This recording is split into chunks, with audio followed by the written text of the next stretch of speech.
ॐ श्रीगुरुभ्यो नमः।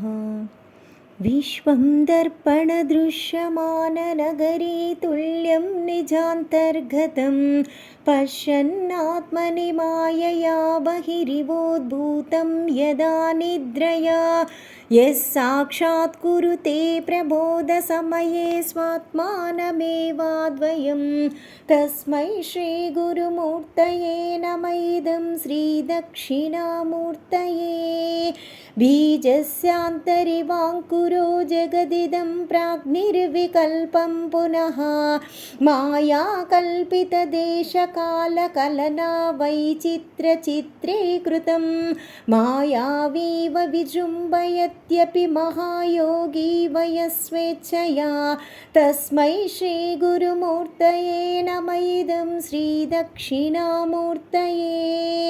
यस्यैव स्फुरणं सदात्मकमसत्कल्पार्थकं भासते साक्षात् तत्त्वमसीति वेदवचसा यो बोधयत्याश्रितान् यः साक्षात्करणाद् भवेन्न पुनरावृत्तिर्भवाम्भोनिधौ तस्मै श्रीगुरुमूर्तये नम इदं श्रीदक्षिणामूर्तये।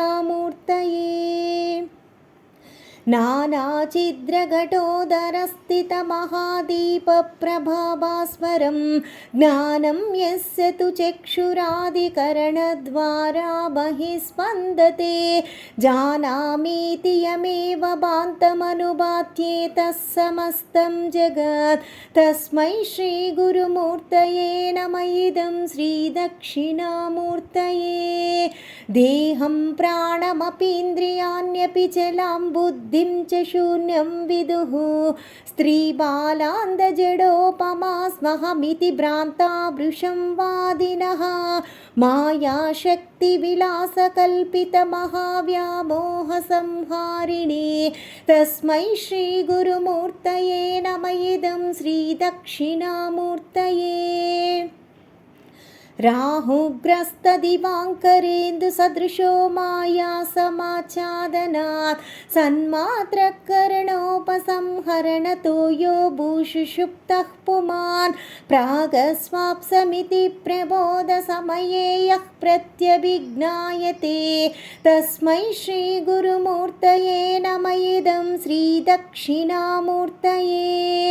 बाल्यादिष्वपि जाग्रदादिषु तथा सर्वास्तवस्थास्वपि व्यावृत्तास्त्वनुवर्तमानमहमित्यन्तःस्फुरन्तं सदा स्वात्मानं प्रकटीकरोति भजतां यो मुद्रया भद्रया तस्मै श्रीगुरुमूर्तये नम इदं श्रीदक्षिणामूर्तये।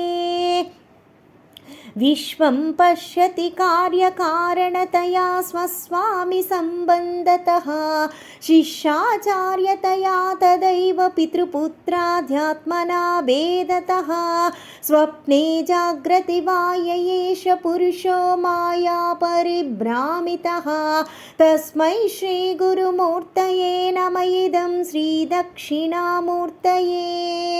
भूरम्भांसनलो नीलोम्बरमहर्नाथो हिमांशु पुमान् इत्याभाति चराचरात्मकमिदं यस्यैव मूर्तष्टकं नान्यत् किञ्चन विद्यते विमृशतां यस्मात्मरस्माद्विभोः तस्मै श्रीगुरुमूर्तये नम इदं श्रीदक्षिणामूर्तये।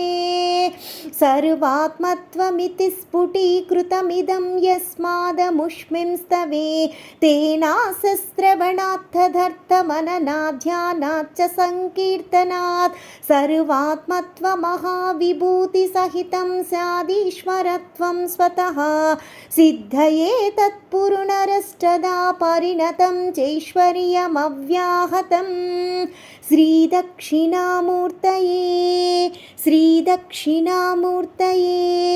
श्रीदक्षिणामूर्तये।